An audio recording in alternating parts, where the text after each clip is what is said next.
I just want to firstly register that the non-vote on the Coronavirus Act in the other House last week, with a seemingly glib statement that the House was not in the mood to vote, was unsettling. Although, in fact, a majority of the most illiberal and worrying uses and abuses of the law over the last 18 months have been acted through public health legislation, nonetheless, the Coronavirus Act remains as a legislative symbol of the state accruing enormous and unprecedented powers to deal with the public health emergency. To be clear, of course, when the Act was brought in, there was an emergency, and whatever about my own reservations or those with fellow civil libertarians, we could see that a worldwide pandemic gave an excuse to the government having to act quickly and to respond in the way it did and explain some of the extreme measures. But that really was then, and whatever possible excuses there were for little parliamentary scrutiny when the Act was initially passed, since then, post-legislative scrutiny, the lack of post-legislative scrutiny and accountability being so woeful, really there's no excuse for. And I really echo the thoughts of Lord Hunt of King's Heath and his concerns earlier. When every 6 months the House of Commons is asked to vote for or against, there's no options to amend or to expire individual provisions. There's never sufficient time allocated to renewal debates to allow detailed scrutiny. It becomes more or less a fait accompli. By the time the renewals arrive here at this House, well, it's like now, it just feels like we're going through the motions, making speeches for the sake of it, which is why I assume many of us have tried to make, or are trying to make, speeches that might say something beyond nodding something through. But let me just say this. The urgency of the initial stages of the pandemic have passed. There is no longer a public health emergency.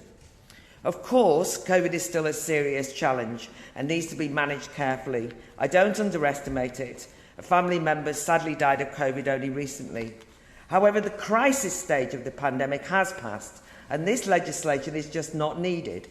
Its continued existence and the government's reluctance to revoke it represents another kind of crisis, that there is the undermining of the rule of law and democratic decision-making under the auspices of COVID.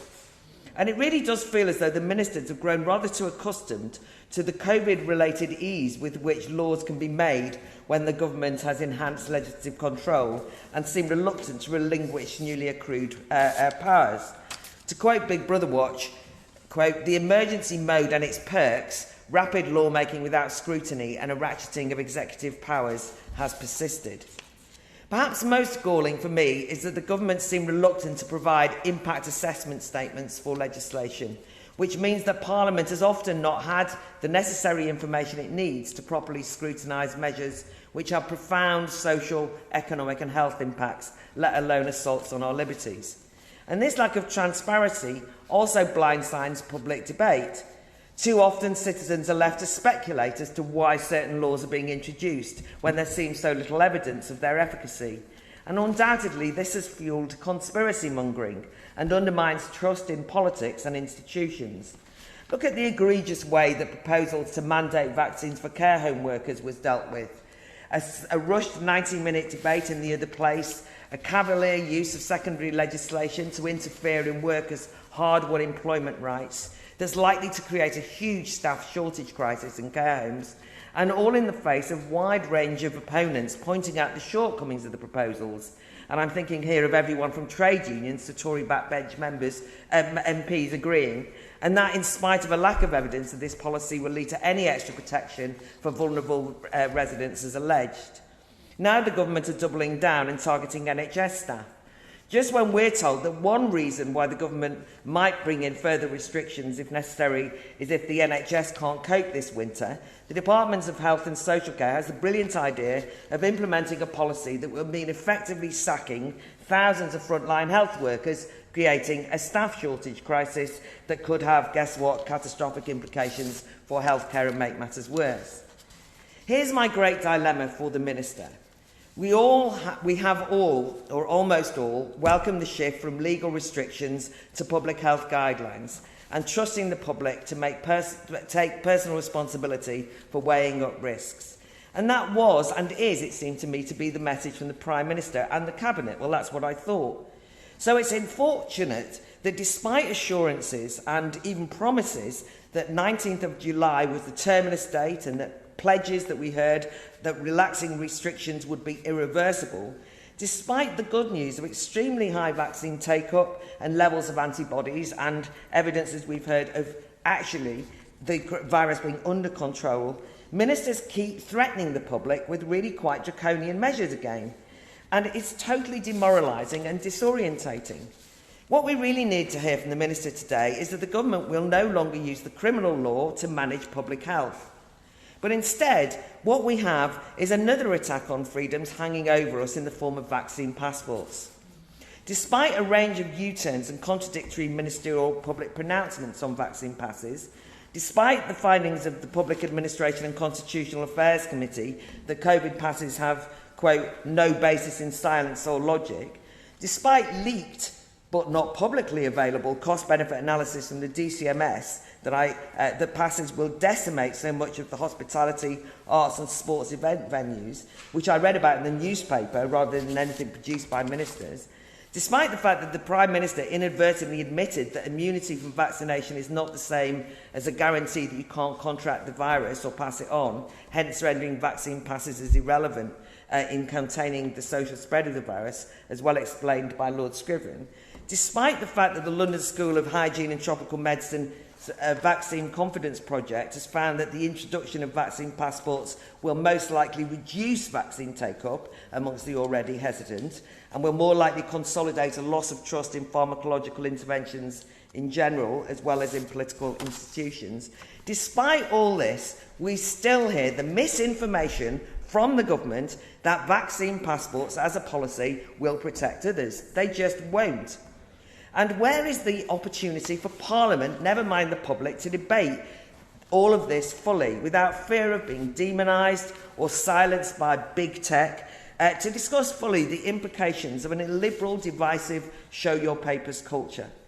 So as we talk about the renewal of the Emergency Coronavirus Act, the Emergency Temporary Coronavirus Act, allegedly, here today, my dread is that we are signalling the permanence of a state of emergency embedded in the law by even contemplating a two-tier checkpoint society. When Jacinda Ardern, the New Zealand Prime Minister, smirked as she stressed that vaccine passes would mean two classes in her country, and I was chilled by that, I realised that such open discrimination is also the new normal in, much closer to home, Wales and Scotland. The truth is, all health ministers really need to move away from vaccine passes because you've got enough on your plates. And rather than get embroiled in these politicised rows over COVID-related laws, surely it's time to move on. Goodness knows you now have some real public health emergencies and emergencies to sort out. The now understood catastrophic impact that lockdown measures have had on the late diagnosis of everything from cancer to dementia, the backlogs and waiting lists for treatment, the unhelpful actions of GPs, not only seemingly hesitant to resume face-to-face contact, but the BMA's truculent behaviour in instructing surgeries to close their list to new patients and threatening industrial action. You've got a lot on your plate. Those reports from primary schools that the lack of social interaction during the pandemic will affect young children's speech, language and general development, and that they actually are going to have, those problems are likely to persist for several years. And the ongoing, frankly, inhumane treatment of care home residents still deprived of normal social contact with loved ones by risk-averse, short-staffed residential homes and leading to entirely preventable extra health issues. So, really, my noble Lord Minister, I have a lot of sympathy with you because you've got a lot on your plate. And in this context, the now diminishing threat of COVID as an emergency should be low down the priority list, and all legal sanctions brought into being to deal with it now need to be revoked for the sake of the health of the body politic and so that you can get on being a health minister for non-COVID health emergencies. My Lords, could I start with a quote from the front